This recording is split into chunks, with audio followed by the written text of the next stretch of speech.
Oi gente, tudo bem?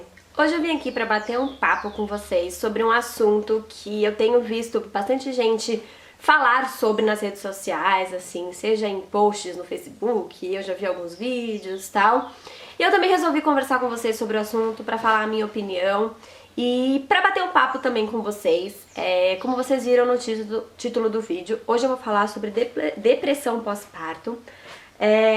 Eu não tô falando aqui como psicóloga, porque eu não sou. Eu não tô falando aqui como uma especialista no assunto, que pode dar, assim, diagnóstico, nada disso. Eu tô aqui como uma mãe que eu acredito que eu já tenha passado, digamos, um pouco por isso. E eu quero dividir com vocês a minha experiência e conversar pra ver se alguém... às vezes alguém se identifica, às vezes alguém também tá passando por isso e quem sabe a gente pode ajudar, né? Gente, depressão pós-parto, pra quem não sabe, é uma coisa real, que existe mesmo, sabe? Nesse mundo materno. E infelizmente, gente, a depressão pós-parto, ela é um assunto que ainda é muito ignorado, digamos, por pessoas. Ignorado, eu digo, tanto no sentido de não conhecimento, de muitas pessoas que não conhecem a depressão pós-parto e de muitas pessoas que conhecem e acham que é besteira. Então, muitas vezes a mulher está com depressão pós-parto e as pessoas simplesmente ignoram isso e, obviamente, acaba dificultando, acaba piorando o quadro da mulher. E às vezes muitas mulheres acabam se sentindo assim, envergonhadas por estar sentindo isso, acabam se sentindo mais culpadas ainda por estarem com essa depressão e acabam guardando isso pra si, sabe? Eu acho que foi mais ou menos o que aconteceu comigo e eu vou contar pra vocês, tá? A depressão pós-parto, gente, ela mexe muito com o psicológico da pessoa. Às vezes a gente vê casos de mães que abandonam o filho, sabe? Eu acho um absurdo abandonar um filho. Eu não consigo conceber, sabe? Essa coisa de abandonar um filho. Eu acredito que eu não tenha passado por uma depressão extremamente profunda e eu não sei o que se passa na mente de uma pessoa com depressão profunda, né? Mas mesmo assim eu não consigo conceber a ideia de abandonar um filho, de matar um filho, sabe? Mas a gente sabe que muitas mães, quando estão no pico ou no fundo do poço de uma depressão, são capazes disso. Então muitas vezes essas mães que abandonam, elas precisam de um apoio, elas precisam de gente do lado delas pra elas se curarem, sabe? É uma doença mesmo. E assim, a gente não pode julgar o fato de uma mãe jogar um filho na caçamba, sabe? A gente julga a ação, que é uma ação extremamente, assim, inconcebível pra gente, mas na cabeça da mãe a gente não sabe o que tá acontecendo, né? O que tá passando na cabeça dessa mãe. Olha lá o meu gordinho. Olha lá. Olha você. Olha você, gordinho. Então, vamos lá. Deixa eu tentar explicar pra vocês. Quando eu tive o Arthur, gente, a minha gestação, ela foi uma gestação, assim, digamos que tranquila fisicamente e não tão tranquila psicologicamente. Porque, assim, o Arthur veio do nada, assim, a gente não tava esperando. Foi uma surpresa pra todo mundo, pros avós. Nós levamos aquele velho e, sabe, velho e famoso esporro de pai e mãe, porque a gente pulou muita etapa. Apesar dele ser muito querido por todo mundo, a gente entendeu que a gente fez as coisas fora de ordem e que a gente ia arcar com as consequências disso, sabe? De sermos pais cedo, de perdermos algumas partes da nossa vida, assim, como casal, tal. Então, assim, a gravidez do Arthur foi meio conturbada psicologicamente falando, porque a gente tava meio que despreparado pra essa função, sabe? E assim, eu nunca tive informação, sabe? Eu nunca fui desse mundo materno, apesar de ser professora, de ter contato com criança, com bebê e tal, eu nunca fui desse mundo materno, sabe? E assim, eu não me informei, eu fui deixando as coisas rolarem. O meu obstetra não era um médico assim, humano, sabe? Que você via que ele estava preocupado comigo. Não, era assim, as consultas eram consultas de 10 minutos, poucos exames, sabe? Então assim, gente, eu curti muito a gravidez do Arthur. Foi muito gostoso, tal, mas você vê que você não é tão assim, sabe? Você não está tão preparada para aquilo, né? E aí o que que aconteceu? Aí, gente, entra uma coisa que eu acho que é o meu caso, tá? E assim, de 100% de quem vai me escutar pode ser diferente de mim, mas eu digo hoje, depois de que eu entendi, depois que eu procurei saber um pouco mais, sabe? E depois de ter 2 filhos e de ter tido 2 vivências completamente diferentes, então é a conclusão que eu chego, tá bom, gente? Assim, eu marquei a cesárea do Arthur, desencantada pelo médico, que me disse que eu não poderia ter um parto normal, que eu não teria forças, que eu não nasci pra isso, que eu poderia ter um ataque cardíaco e que eu poderia matar o bebê, aquela coisa toda, sabe? É lógico que ele não virou pra mim e falou, você vai matar o seu filho? Não, nada disso, mas sabe aquela coisa de médico, de tipo, olha, você não vai conseguir fazer força, se acontecer alguma coisa com o seu bebê, eu não vou poder fazer nada, aquela coisa, e eu já me amedrontei. Então o que aconteceu? Por pura conveniência dele, nós marcamos uma cesárea bem antes de eu começar a sentir qualquer sinal de trabalho de parto, justamente para eu não entrar em trabalho de parto, na hora que o médico mais quis, na hora que para ele estava mais tranquilo, para ele poder voltar, atender no consultório e tal. Então assim, gente, a minha experiência de parto, ela foi muito tranquila, mas eu acho que me custou um pouco do primeiro contato com o Arthur, sabe? O Arthur nasceu meio de 40, de uma cesárea que durou, tipo, 20 minutos pra ele nascer. E, assim, ele nasceu bem e tal, só que eu não consegui tocar nele, sabe? Eu simplesmente vi, meu marido segurou, ele ficou ali do meu lado, mas logo em seguida tiraram ele de mim. E eu só fui ver ele 6 horas da tarde, gente, ele nasceu meio-dia e 40. Eu só fui ver ele 6h40 da tarde. Ele não pegou meu peito logo na primeira mamada. Ele foi mamar, gente, meia-noite. Então vocês imaginem, ele nasceu meio-dia e 40. Ele foi pegar no meu peito meia-noite. Vocês acham que o hospital, a maternidade, deixou um bebê recém-nascido 12 horas sem leite, sem nada? Sabe? Então eu acho que eles deram leite em fórmula, porque depois foi difícil pra ele pegar no meu peito. Ele mamava muito pouco no meu peito, ele ficava muito agitado. E aí a gente veio pra casa. E aí o que aconteceu? Uma semana depois meu marido voltou a trabalhar. A minha mãe trabalhava também. Só meu pai não trabalhava. E meu pai acabou ficando aqui comigo. Gente, eu sofri bastante. Até o Arthur ficar grande, assim, eu nunca parei pra pensar nisso, sabe? Mas hoje eu vejo que, eu acredito que eu tive uma pré-depressão, sabe? Eu chorava muito todos os dias, eu não saía do meu quarto. Se não fosse o meu pai bater na porta e falar, Ju, vem almoçar, Ju, vem dar uma volta aqui fora, traz o Arthur pra dar uma volta. Gente, eu não saía do meu quarto. Nossa, eu chorei demais, eu liguei várias vezes pro meu marido chorando, sabe? E o que que era?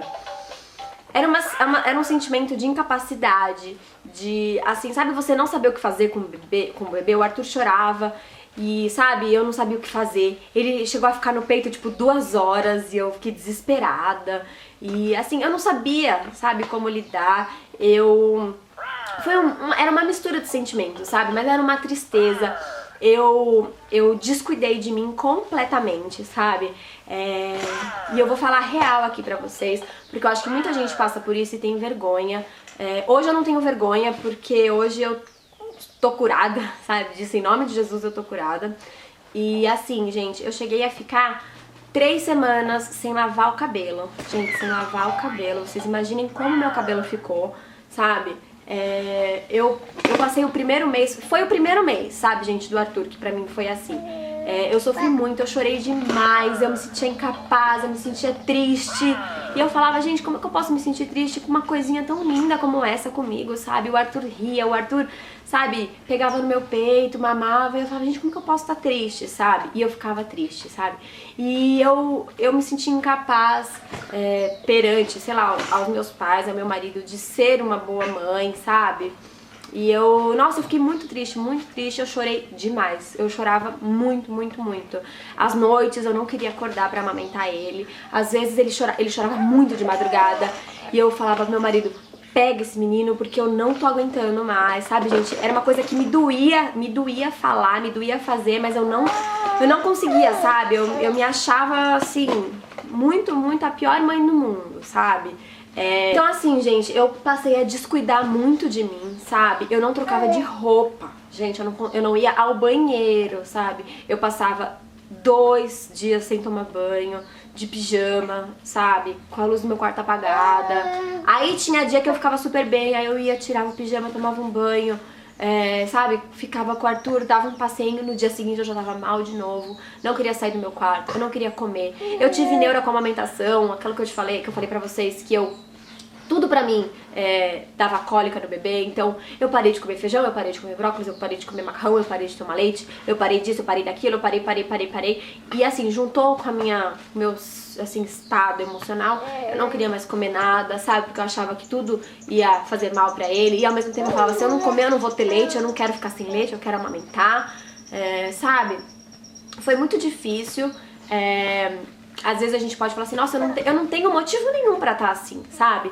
Eu tenho uma família ótima, eu tenho apoio dos meus pais, eu tenho um marido maravilhoso que, apesar de trabalhar o dia inteiro, sempre que pode, ele tá sempre com o Arthur. E por que eu tô assim? Gente, eu não sei, sabe? Eu não sei se o desvínculo que a gente teve quando ele nasceu criou isso, sabe? Muitas pessoas acreditam que não, que é balela essa coisa de, cesárea, tira o vínculo da mãe, mas gente, eu tive 2 experiências extremamente contrárias, sabe? E eu sinto que eu tive que conquistar o Arthur, sabe? E o Matheus não, o Matheus ele já veio conquistado, sabe? E é a minha opinião, tá, gente? Eu sinto muito hoje por ter tido uma cesárea com o Arthur por conta disso. Por conta que a gente não teve o primeiro olhar, a gente não teve o primeiro toque, a gente não teve o primeiro beijo, o primeiro, sabe, cheiro. Eu não tive isso com o Arthur, sabe? Foi lindo, foi maravilhoso, foi emocionante, foi, gente, é o nascimento de um filho, né? Não é uma planta que você vai, é um filho. Mas não teve aquele, sabe, aquele vínculo que a gente cria com o bebê. Não teve. E eu sei que hoje existem muitas cesáreas que a mulher não fica presa, que a mulher pode pegar o bebê e tal. Não foi o meu caso, eu fiquei completamente amarrada, eu tava muito nauseada, eu tava mal, sabe, eu tava meio assim. Quem viu meu vídeo, faz tempo que eu postei o vídeo do parto, pode até perceber que eu tava meio assim. Então assim, eu não tive aquela, sabe, aquela conquista com o Arthur. Eu tive que ir fazendo isso aos poucos, sabe, e isso custou bastante pra mim. Eu sentia que ele não ia gostar de mim, eu sentia que eu não ia dar conta, eu sentia que ele não gostava do meu colo, eu sentia que qualquer pessoa que chegasse e pegasse ele no colo e ele gostasse, ele não ia nunca mais querer ficar comigo. Então assim, foi um período bastante difícil, que durou mais ou menos 1 mês, até eu meio que me enxergar como mãe dele, sabe? Como eu era a mãe do Arthur. Então, aí que as coisas começaram a mudar. E assim, gente, a minha experiência com o Matheus foi totalmente outra. Desde que eu engravidei, eu tive na minha cabeça que eu queria ter um parto normal, que o Matheus, ele ia dizer quando ele queria nascer, como ele queria nascer. Não interessa se fosse uma cesárea, se fosse um parto normal, era ele, era Deus que ia falar, não, tá na hora, não tá na hora, sabe? E que eu queria, independente se eu tivesse uma cesariana, que eu precisasse de uma cesariana, ele viria para os meus braços, ele viria para o meu peito, sabe? É o que a gente fala de sentimento de empoderamento da mulher. Eu tive muito isso, muito isso. Tanto foi que eu não queria ter intervenção nenhuma, que eu consegui ter um parto em casa sem intervenção de praticamente ninguém. E, gente, assim que o Matheus nasceu, foi aquela coisa, ele nasceu e veio pra mim, sabe? E desde então a gente não se desgrudou, sabe? O que cortou foi o cordão umbilical. De resto, ele continua aqui comigo, sabe? Ele continua aqui comigo. A troca de olhares que a gente tem, a gente se entende. No primeiro mês dele, foi complicado? Foi. Mas foi complicado por quê? Porque era um recém-nascido com uma outra criança, sem auxílio, assim, direto dos meus pais. A gente já mora na nossa casa, sabe? Foi diferente, foi. Mas em questão de relacionamento, mãe e filho, foi totalmente diferente, sabe? Eu senti que foi totalmente diferente. Eu senti que o Matheus ele já veio na forma, sabe? Ele já veio na forma pronto pra mim. E eu não tive dificuldade nenhuma de conquistar ele, de entender as necessidades dele, nada disso. Ele é um bebê que sempre dormiu super bem, que sempre se expressou super bem, que, assim, bem diferente, sabe? Eu sinto muito essa diferença. Hoje, não pensem, o Arthur é isso. Gente, nada disso. Eu conquistei o Arthur, eu saí daquela depressão, eu virei o jogo e hoje, assim, eu sou mais do que apaixonada pelo Arthur. A gente tem uma sintonia muito boa, mas eu quero dizer aquele primeiro período, o período do nascimento, o período do primeiro mês do bebê, aquilo que quando a gente vai realmente aprender a ser mãe. Pra mim foi bastante diferente com o Arthur e com o Matheus, sabe? Eu sinto que o Arthur foi um trabalho de conquista, difícil, sofrido, sabe? Mas que hoje foi totalmente superado, e com o Matheus não. Então, assim, na minha opinião, o parto teve bastante influência, e a minha cabeça, o que eu pensava sobre ser mãe, o que eu pensava sobre ter um filho, a minha segurança em ser mãe foi completamente diferente. Então eu acho que, assim, muitas mães podem passar por isso, muitas mulheres podem estar passando por isso nesse momento. E eu acho que, assim, eu não procurei ajuda porque assim, junto de Deus, eu orei muito e eu pedi muito pra que essa situação mudasse. Mas se você tá passando por isso, procure ajuda, ou então, se você acredita em Deus, peça pra Deus te dar forças, te dar essa restauração na sua vida que Ele dá, e isso passa. Isso é uma doença, isso é um problema que existe, a gente não pode negar, a gente não pode esconder. E se você tá começando a sentir, peça ajuda ao seu companheiro, peça ajuda a familiares, peça que eles entendam, porque é muito importante que você tenha esse suporte. Eu tive, graças a Deus, com meu marido, ele me ajudou muito e eu, graças a Deus, superei tudo isso. Mas não é fácil, eu sei que não é fácil. A gente sofre bastante, ainda mais porque a gente não quer sofrer, porque a gente é um filho, não é uma pedra no nosso caminho, não é um obstáculo na nossa vida, é um filho. E a gente, ao mesmo tempo que a gente não quer se sentir assim, a gente se sente muito. E aí piora, porque a gente não quer sentir, sente, e aquilo vai. Então é complicado, mas, gente, tem cura sim, e você pode se livrar disso, tá bom? Então é isso, eu espero que vocês tenham gostado desse desabafo, eu espero que não tenha ficado muito confuso e que tenha dado pra entender, tá bom? Um grande beijo pra vocês, fiquem com Deus e até os próximos vídeos. Tchau, tchau!